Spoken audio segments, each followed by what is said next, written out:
All right. Good morning, everybody. Welcome to Raw Talk, Keeping It Real. We are with Miss Judge Rosemarie Aquilina. Did I say it right? Yes, Rosemarie Aquilina. Thank you. Nice to be here, Kelly. Wonderful. Thank you so much for being here and taking the time to be here. So Miss Rose, as I love to call her, I met her on a Zoom meeting through Molly Bloom 9 months ago. Oh my gosh, in the beginning of COVID in March. And we've become friends, and I've been following everything she's doing. She was the judge that took on the case of Dr. Larry Nassar in the Olympic gymnast scandal, correct? Yes, right now there are, I think, about 505 women and plus. We know there are women who have, and possibly men, I really don't know. I haven't kept up with all of that, who have claims who've not reported.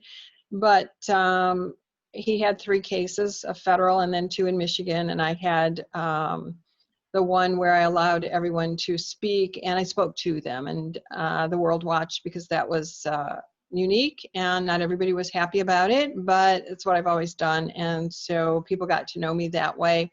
But I've done a lot of things both on the bench and off the bench, so I guess we'll talk about those today, right? Absolutely, yeah. I wanted to make people aware of that because that case is obviously near and dear, close to my heart, being, a victim of abuse. So, I've learned a lot from you, and you giving other women a voice. You've helped me even raise my voice a little bit. I've tried to raise it over the years and do better, but there's always kind of that knee-jerk reaction sometimes that comes from, an abusive situation that I think always resides in you, and you just kind of get stronger as you work through it. So I appreciate you doing what you do for all the young girls. Well, thank you. I mean, the interesting thing, and the very sad thing about the whole Nassar ordeal in every aspect in all the courts and the charges against him was that people knew, and young women complained 30 years ago, and no one believed them. And it's very sad because this case never should have been mine. None of us 3 judges should have had them. Someone should have looked at what was going on 30 years ago, and they would have saved the pain then that hundreds have endured. I read something interesting recently. We always talk about, and I talk about, I believe survivors. And the thought was, why do we even have to say I believe survivors? If someone said, I have cancer, you would believe them. Why can't we believe the little girl or little boy who says, someone hurt me and I want to talk about it? When they talk about sexual assault, domestic violence, human trafficking, any of those areas, why aren't we saying, can I help you? What would you like me to know? Can I help you? Which is what I always say in court. Why do we have to choose to believe them? We should automatically say, oh, how can I help? What do you want me to know? And let's get the proper channels to them. Just like we would if someone said, I have a lump in my breast. You would say, make an appointment. I'll take you. Yeah, right. Great point. And, it just seems like there's a big stigma, around it. And it seems what I see is the stigma of, oh my gosh, if this is true, then what are people going to think about us and the family and Uncle Fred and whatever? And so there's so much shame around it, of course, for the victim, but so much shame around the victim's family if it gets revealed. So it's so much easier to sweep it under the rug and not talk about it.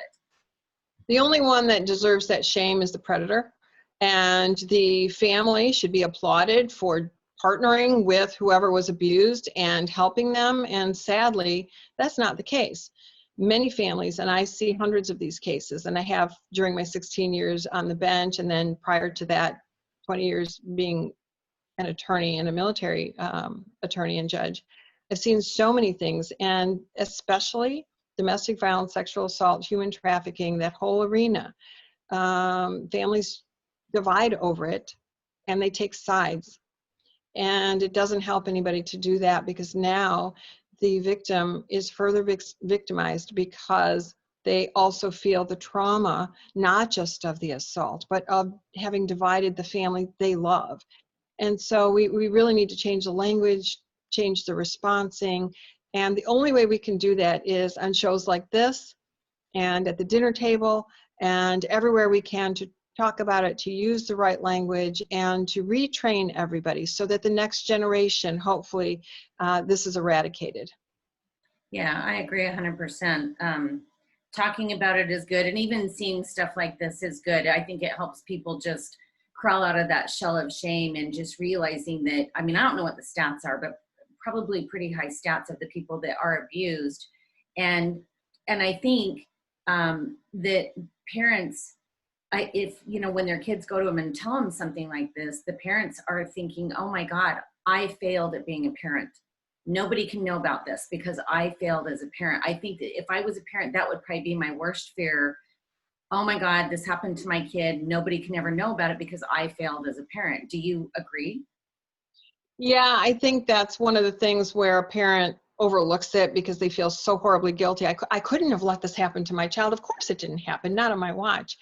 And that's really the wrong response because any kind of crime can happen to anyone. It is not anybody else's fault but the perpetrator. And the parent should say, okay, this happened. I'm going to fix it. I'm going to get you some help. We're going to prosecute. We're going to talk.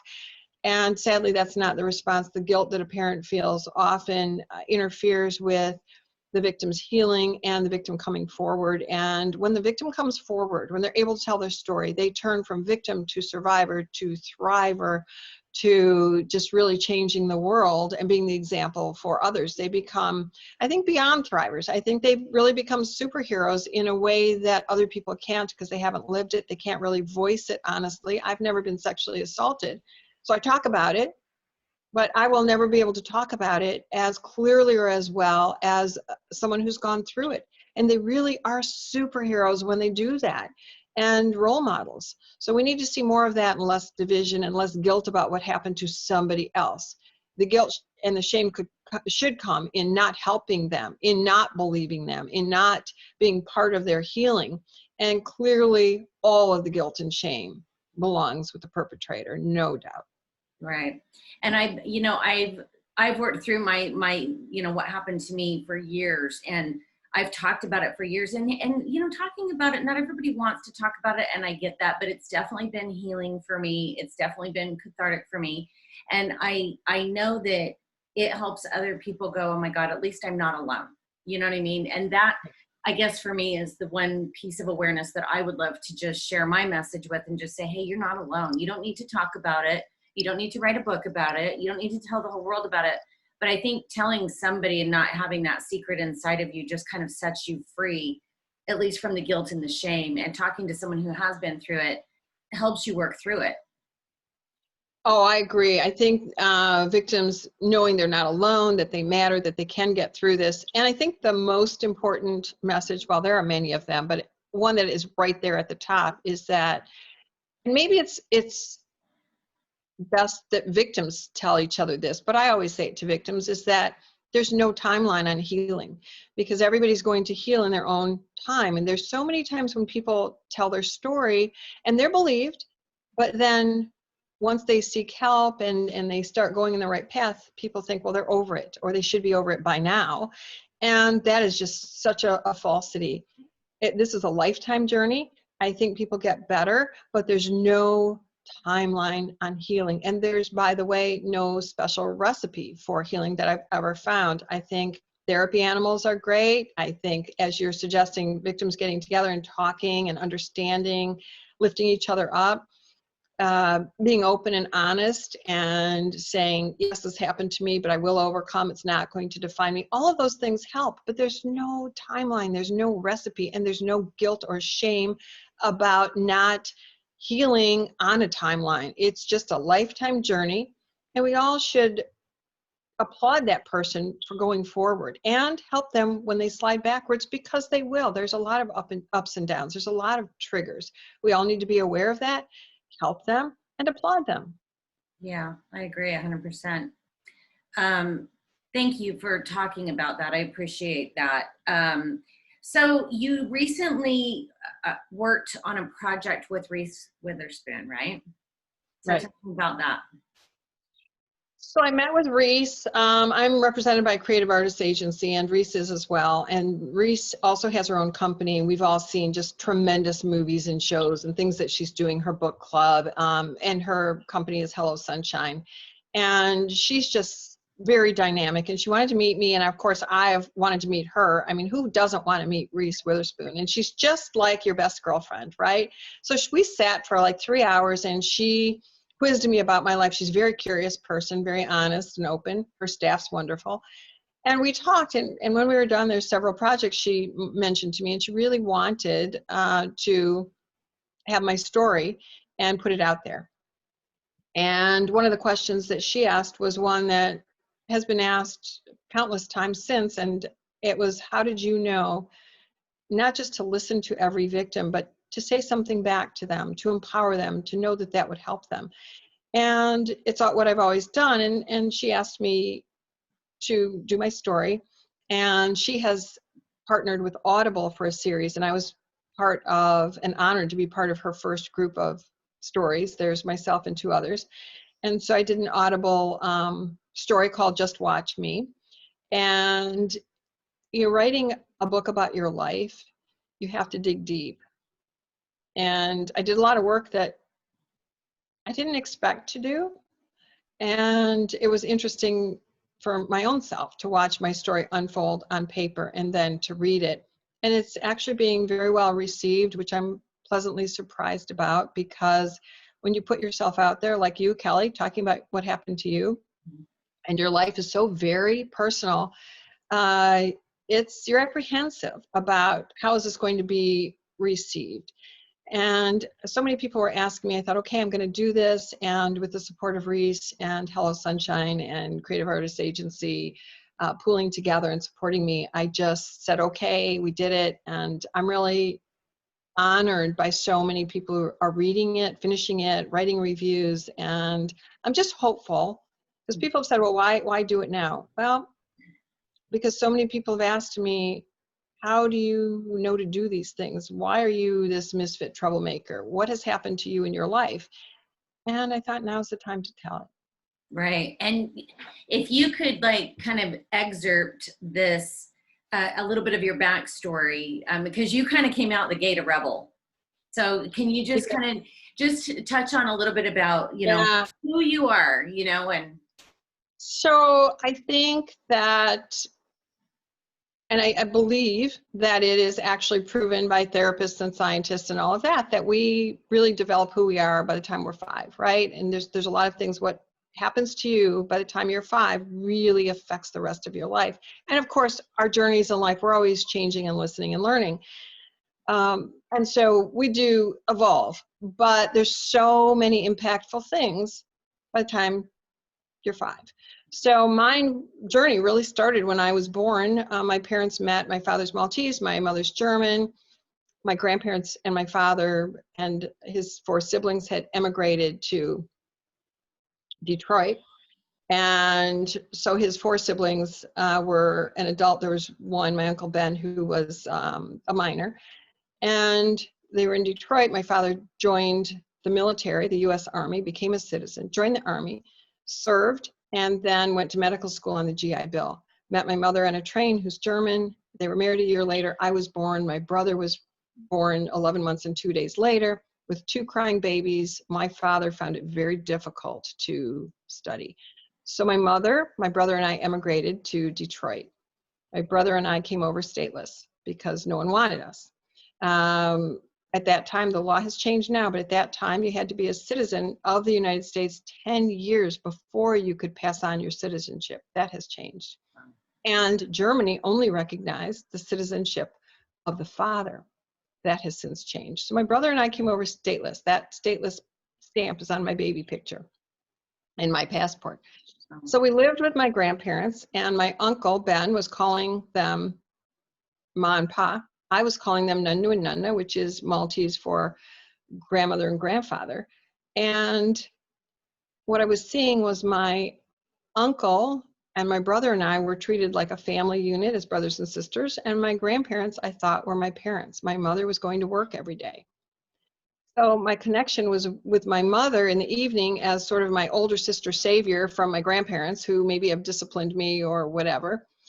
And I just always thought in my little head that Nunu and Nunna was Ma and Pa, because that's how they treated me, like their child. So my father, I saw him once or twice a year. We grew up very poor. They couldn't have plane tickets, and at that time, international phone calls, very expensive, all of that. So I thought he was more like Santa Claus because I'd see him, he'd give me a little present. And then when I was about 5, ready to go to kindergarten, my brother and I were put in the car, and my parents drove us away. And I felt kidnapped because no one told me that I was going to live away from what I thought were my parents. And at 5 years old, that should have been explained to me. Now, my parents to this day are still upset that I was that stupid. And that's really what they tell me. And they said, had they known, they would have told me. But they just thought, well, of course we were your parents.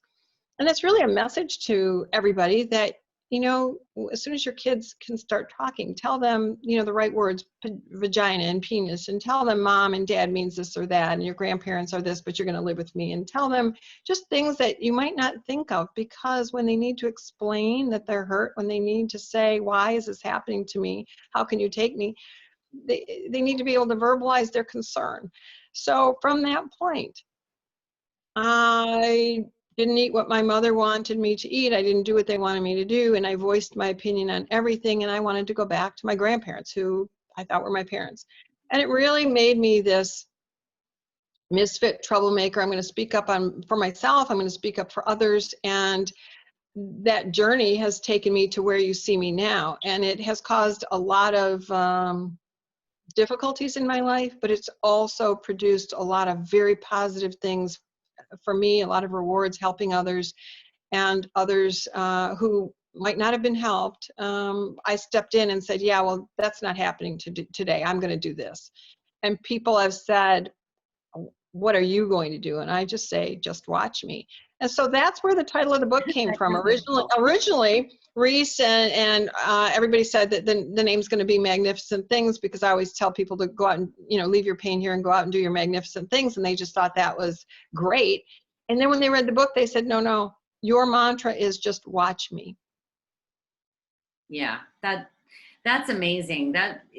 Yeah, and you've actually, and then you went into the military, right? And tell me just a little bit about that and how what you did in the military and the attorney part of it. Yeah, so, my uncle was on the USS Bainbridge in the Navy. My father was in the Army, as I said. And so I saw these really cool uniforms very young and thought they were just the coolest ever. So I went to Army, Navy, Air Force, in high school, and they come in and they have those, career days. And my friends, everybody thought, you're a little crazy. And I said, no, this is what I want to do. So I joined the military after law school, wanted to go into Navy, but they said, you have to travel the world. And I said, I can't do that. I'm a mom. And so I researched and found the Michigan Army National Guard was very family oriented, and it was exactly what I was looking for. And then my father and my husband said, well, you can't do that. I'm like, what are you talking about? So I joined, and the military didn't want me either. And I thought it was taking a long time to get into the military because I was naturalized when I was 11. And lo and behold, it was in part because of that, but it was also in part that I was a woman. And the JAG officers, Judge Advocate General Corps in Michigan for the Michigan Army National Guard, only had men. And they couldn't believe that this woman wanted in. So I decided, after learning that my file was on a colonel's desk, to volunteer. I thought, well, they can't turn away a volunteer. So I volunteered, and you got to understand, this is like 1985. And I put on my tightest, I was a lot younger and thinner then. I put on my tightest jeans, like Elvis would have been proud, like they were painted on. Put on my cowboy boots and a reasonable shirt. And I volunteered. I made sure I had coffee where the general had coffee. We were on the second floor. That was on the first floor. So I took a break and had coffee. And sure enough, the general and a few colonels were in there. And the general looked at me and said a few words to me. By the time I took my coffee up to the second floor, the colonel was holding the phone out as he was getting yelled at by the general saying, what is that woman doing in this building? And the colonel for the JAG office said, well, I couldn't turn down a volunteer, and she is signed up. We just haven't gotten the paperwork. And he says, well, where is the paperwork? Well, it's on one of your colonel's desks downstairs, the office next to you. And the general, I hear the general screaming, get that woman in a uniform. The next weekend I was sworn in, and I served my 20 years. I was the first female JAG in the history of the Michigan Army National Guard. I've made history now a number of times since, never ever trying. But, you know, that's the first time I made history and didn't know it. But the general, he swore me in, he said to me, the only thing that would have been better, keep in mind this is the 80s, was if you were black, because they didn't have a black JAG officer at that time. We did several years later, but it took, you know, we were really behind in the Guard. I think they do a stellar job overall, but that was said to me. I just smiled, and then he said, and you know, the agreement's for 6 years. We're going to cross out and put 8. And I said, you know what? Put 20, because I'm going to stay my 20. They really didn't want me. That was the message. And I became the most requested JAG. And of course, that was because not only did I do good work, but I was the minority.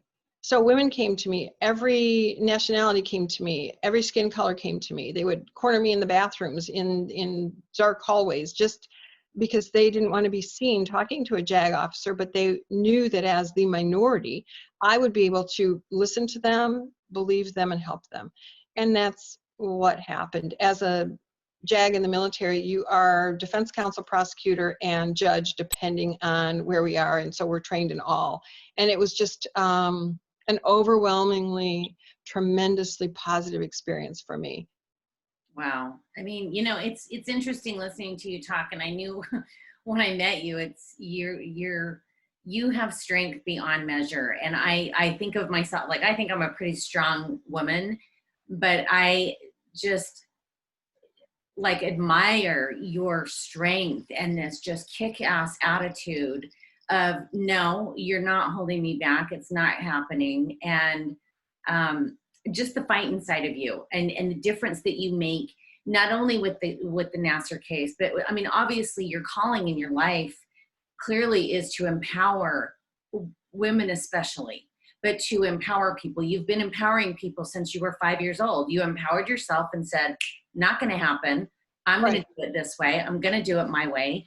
And you've been doing that ever since. And So, yeah. So, you know, one of the things I absolutely hate, and I hope people join me in hating it, is, well, that's the way it's always been done. If that's the way it's always been done, then there would still be no female JAG officers, right? I mean, that's the way it's always been done tells me there's a problem. And I would rather be in uncharted territory for change than stuck in the rut of doing it like it's always been done, because that's what keeps us down. We have to think outside the box. We have to look at what's always been done and said, is that the right thing or is it the wrong thing? What can we do for change to make things better for all of us? Mm-hmm. And I want to ask you, like, when going back just a bit, you had told me, you know, your bold voice has had both positive and negative effects. Obviously, there's people that obviously want to put your head down and know you can only be as big as you want to be and whatever. How do you overcome that? Because we were just talking about, you know, writing my book, and you're like, if you're going to go tell your story, you can't be afraid of like the rejection, and just, if you're going to put yourself out there, you just have to be fearless in doing that, because there's always going to be always going to be a hater out there. And that's okay. There's always going to be that. But what makes you push through regardless of all that, whatever negativity that comes your way? How do you push through that? First of all, I trust my gut. I'm not doing anything wrong. I'm not doing anything to harm anybody. And so I own what I do. And I always know there's going to be people who champion me on, and there's always going to be the hater. And, you know, delete is a good button when it comes to haters. Haters have their own issues. They hate and they want you to hate, and they're going to do hateful things to you. So I look the other way and always keep my head up and move forward. You have to move past the haters. Rejection is a part of life. I don't take it personally. Those people don't know me. And I'm not going to listen to someone who never took the time to get to know me personally and to understand me and to have a conversation with me. So I just say, no, I'm not going to do that today. Goodbye. I've had to do that with friends who've said, well, you can't hang around that person. And I said, you can't tell me who I can hang around or what I can do. And I've had to say goodbye to those people who are not listening to me, who are not my champions. I think the world is a wonderful place. And I think there are so many people, we all need to surround ourselves with positivity, with people who are our champions in good times and bad, and not let those naysayers bring us down. I think it's a really important thing. I know it's hard to do, but if you read Just Watch Me, when I was unhappy, when I needed to get some strength, I went in the mirror and I looked at the light in my eyes and said, you're going to do this. You're going to do it. You can do this, and talked myself through it. If you can't talk yourself through it, find your champion, find someone who supports you. The world is so big. There is somebody out there who will support all the good things you want to do, and, you know, work with them. If I would listen to the naysayers, I wouldn't have left my house after high school. You know, the naysayers take your life away from you. I have a lot that I want to do and accomplish. And one of the things I always say to people in front of me, defendants, sometimes victim, it depends on the circumstance, but something I believe, and that is that God put N and O in the alphabet for a reason. They're together. It means no, use it. So for defendants, I say, you know, say that to your buddies who want you to, you know, buy drugs with them or get high with them or steal with them. Walk away, walk into the light and say no. And that's what I choose for me. I say no to the naysayers, get away from me, and I uplift myself. Wow. Well, you know, and what I want to say to people is, I think, well, I guess I'll just speak for myself, but you know, there's been many moments in my life where I felt like I should be so much further along in my life than I was. And I think that that is a key thing that causes depression, isolation, feelings of not being good enough, and things of that nature. And what I want to say to people is, you know, you do better as you know better, and you build that strength. It's like overcoming the whatever abuse you've been through or whatever. It's uncovering that layering of that onion. And I just want people to know, like anybody who would watch you, I can't even imagine them not admiring you. But for those of us who are just trying to build that strength, it just takes time, and we don't ever have to compare ourselves to someone else, to that strength. You know, we are enough just the way we are, where we are. Yeah, well, I totally agree. And really, you have to step out. You have to stand out. The only fear is in hiding who you are, what your story is. You know, own it. You matter just the way you are, and you are as important as the next person, and your story is as important as the next person's. And so stand out, tell your story, and tell it until someone wants to listen. You don't have to be aggravating about it, but when people chastise you for it, it's not their story. Own your story. Say hooray for me. You know, be your own champion, and then others will be behind you in saying the hoorays as well. Right. So I have another question. So when you told your story, you had told me, obviously anybody who tells their story has to dig deep. What did you discover about yourself that maybe you weren't aware of in writing that story? You know, there's so many things. Like, I didn't realize my mantra was just watch me. And I say it all the time, just watch me. When people say, you know, how are you going to do that? Just watch me. Well, I didn't realize that was a mantra. I didn't realize that somehow along the way, from when I was a small child, I had put blinders on to those people around me who were tearing me down and said, yeah, well, I don't care about you.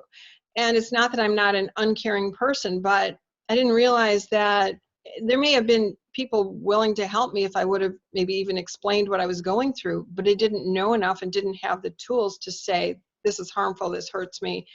And I sometimes wonder, who have I hurt along the way? What, I got here, and I hope I've helped, not hurt. But when I look and listen to my story, I just hope that I earned everything with kindness.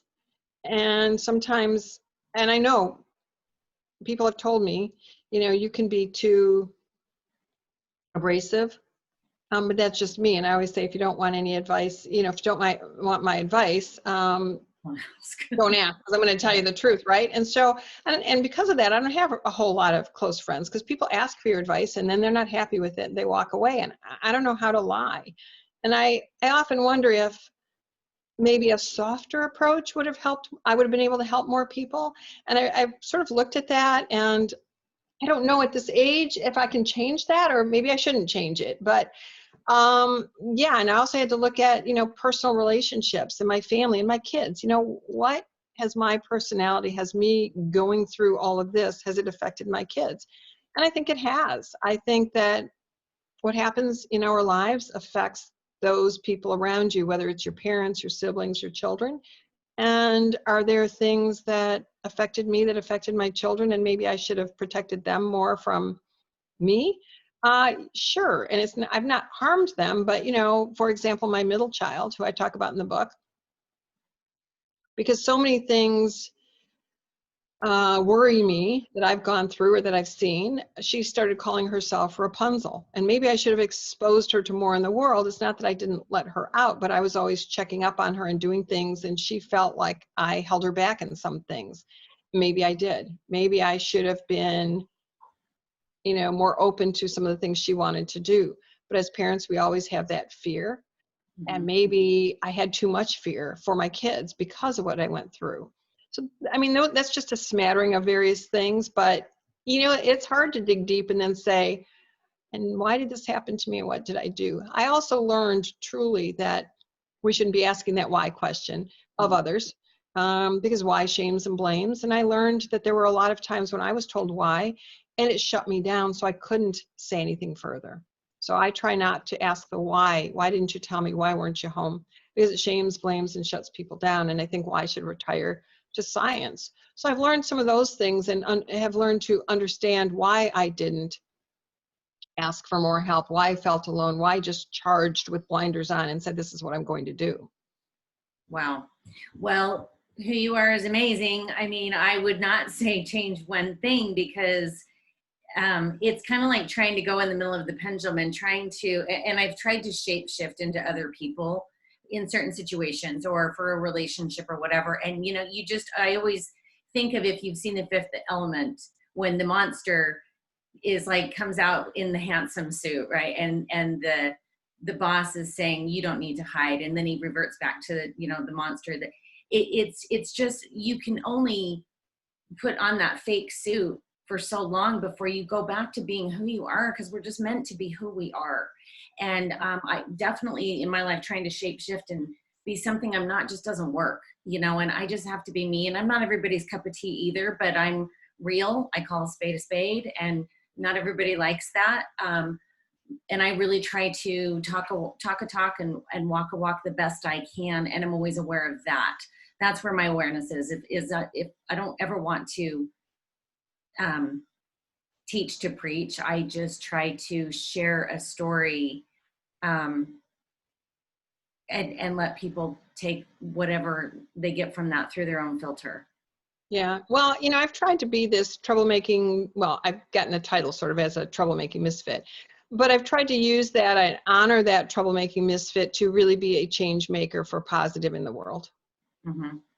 And my real goal in all of this is we're all going to die, right? And I'm getting older every day, as are you and the rest of the world. And I hope in the natural course of things that I go before my children, and that I leave a better world behind for my children. And when I say my children, I mean all of our children, not just my children, but the universe, the young ones who are coming up. That's what we leave behind. We can't take our jewelry or our homes or whatever you prize in the world. And you have to leave your children behind, and they're a little piece of you. And hopefully we've left a better world for them so they don't have to go through sexual assault or human trafficking or having someone they love being shot by gunfire. You know, let's make it a safer, better world together. So change making, I think, is the ultimate goal you have and that I have. We share that. Thank you. That's a nice compliment. So kind of lastly, I wanted to just talk about your books, because you are an author of many books. And as we've talked about, you've been working on a lot of this stuff. So can you tell me a little bit about the books you've written? Sure. So, well, first of all, I always wanted to be a writer. My father did not want me to be a writer. When I told him I was going to college for English, he said, how are you going to support yourself? Because that's kind of like saying I'm going to Hollywood and being an actress. And so, and he's a doctor and wanted me to be a doctor. And my brothers are doctors. My sister and I are lawyers. So I looked at him as the oldest child and said, yeah, I'm not going to be a doctor. And he's telling me, how are you going to support yourself? Because I'm not going to keep supporting you. So I looked at him and said, okay, I'll be a lawyer. And I did that because doctors hate lawyers. So it was a great career choice for me, though, and I knew it fit, because every client I've ever had, every case that's been in front of me, you know, there's just great stories. So had I gone and just been a writer, I would really have not written about many interesting things, because you're really a blank slate when you are so young. So over the course of years, I have heard testimony, had, you know, lots of friends and situations. I'm pretty well read and those things. So I got back to when I was in my first job, working for a state senator and wearing so many hats and doing so many things, I decided instead of eating sandwiches on my lunch hour at a restaurant, I was just going to close my door and start writing again. And so Feel No Evil was born, and that was my first novel. And then Triple Cross Killer came, and that was interesting because after I finished Feel No Evil, I was thinking about, what am I going to write about? So Feel No Evil is about a girl who gets raped and tells the wrong person who then blackmails her. And it goes through the law she looked at and how she thought, well, okay, blackmail for sex is legal, and there's all sorts of things in there, and the way her mind works. And Triple Cross Killer, when that story came about, my oldest son, David, was babysitting my middle child, Johanna, while I was off teaching. And he was writing Santa Claus letters. And I came home, they were writing Santa Claus letters, and that was one of the things I told him he could do with her. And of course he was like, oh geez, you know. So they were doing that. And he handed me the ones they finished. And he said, so Mom, what happens if Santa Claus letters gets into the wrong hands? And I said, great story. So I sat down and wrote the first chapter. And so that was just really a labor of love. And there's a lot of testimony in there. Like doctors have even said, have you ever watched an autopsy? Because it's very real. No, I haven't watched an autopsy, nor do I want to. But I have heard lots of great testimony from medical examiners. And so as I'm hearing a great line here and there, and I get the pictures of what happened, it's in the book. There's also Recon, who is just a tremendously great dog. The police just retired him. But Recon is a dog that works with them and the crime unit. And there was a wonderful story where the case that came in front of me, but the story goes that there was a perpetrator in the second floor of this apartment in a home. And they got the call. They didn't know exactly what was going on up there, but they knew someone was in there. So they sent Recon. So Recon got the perp, bit his ankle, and then the police came and cuffed him and all of that. And at sentencing, the complaint of the defendant wasn't, oh, I'm sorry I got caught, wasn't, you know, I've been in jail too long, wasn't any of those things. It was the dog didn't release my ankle in time. They didn't give him the command. And so I've got these 3 holes in my ankle and, you know, I'm still in pain. Well, I'm not going to feel sorry for that. They're lucky. He's lucky he didn't get a bullet, right? Yeah. Recon was the coolest dog. So, and there's just tons of other stories that Recon helped them. And of course, now he's retired, but he's in my book. So he lives on in my book. And then All Rise is about a judge who gets bullied by the chief judge.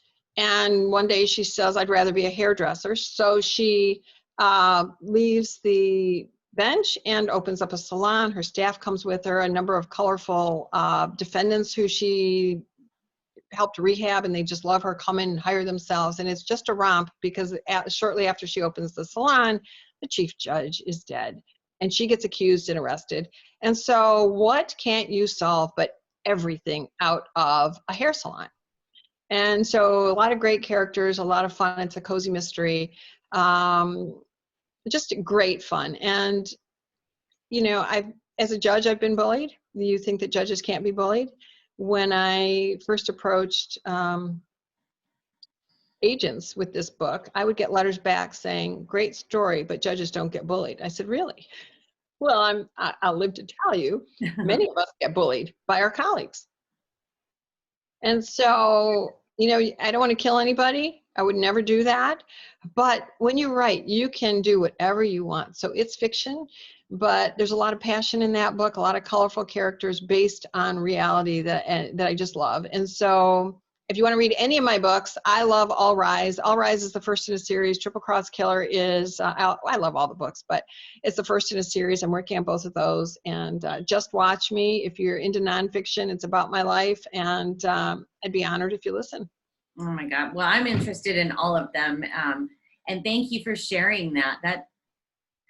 Oh my gosh, Rose, you're just a force. You know, Molly said that when we first met, you are a force, and it just gives me chills to listen to you talk and your strength. And, you know, I can only just take some of this strength from you. And I just love what you're doing and your voice for the world. And the last question I think I want to ask is, what's the next project? Because you are never sitting. Yeah, so I am working on a cookbook, which I hope to be out next year. The team, I'm pulling together a team to get me organized and get it all done. And I'm working on the second in the All Rise series, which is about a third of the way done, and the second in the Triple Cross Killer series, which is yeah, I'm in the last like 10,000 words, and I've got to do some editing, and so those hopefully will be published. I'm kicking around and maybe doing another nonfiction. I don't know. I'm working on a children's story. I've thought of a game I want to put out there for fun, and you know, I paint, I cook, I sew masks, I spend time with my kids, and I just try to fill my time doing things that make me happy. It's not stressful, and that hopefully makes the world a little bit better. And you talked about strength. Here's the thing. I talked a few minutes ago about people who are angry, do angry things. They're mean people, hurt people, do hurtful things. The thing about you, about Molly Bloom, about so many of the countless women that we meet along the way is that we share our strength. And I think that when you are strong, when you have positivity, you also pass that along. So I invite everybody to be strong, partner together for positivity. And maybe instead of the naysayers trying to change us, let's change them. Wow. Here, I'm going to leave it right there. That's beautiful. Thank you. This has been absolutely a wonderful, wonderful chat with you. And I'm so grateful. And I will definitely look forward to your next adventure, whether it be cooking, making cookies with your kids. In fact, that reminds me, you were teaching them spelling. Was it you that was teaching them spelling? I was teaching them, are you talking about the math? I've done a little bit of everything with them. You did it in the way of cookies, right? Yeah, so I made cookies, and then I put, depending on the cookie, I mean, I put chocolate on, so 1 piece or 2 pieces or 3, whatever, and then I made plus and minus and times and division signs, and we did math with cookies, and then we also played dominoes. And you know what? Being a Zoom school parent, because they're in Zoom across the way and I'm in court across the way on Zoom, you have to think of things to be creative, to help the education, but also to stick together as a family. So we're making Christmas ornaments, we're cooking together. I'm trying to incorporate math and writing and everything into those activities so that they don't hate me as a teacher, because they don't want to listen to me. My kids will listen to you, Kelly. They will not listen to me. Right. So I have to do things Ever wants to where listen to the parents, right? yeah, I have to do things where they don't know they're learning, but it's fun. Right. And so, yeah, so thanks for looking at that. But here's the thing, Kelly, I will be happy to come on anytime, but as soon as you get your book done, let's do this again and I'll interview you. Oh my God, I would love that. Thank you so much. Well, happy holidays to you, and I appreciate your time so much. Anytime. Thank you. Thanks for doing this podcast. I think you're going to help so many. Raw talk is what us girls need, and let's bring on some men because we all need to partner together for change and raw talk.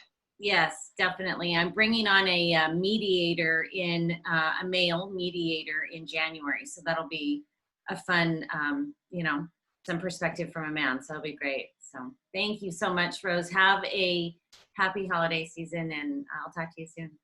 You too. Happy 2021, everybody. Thanks, Kelly. Thank you.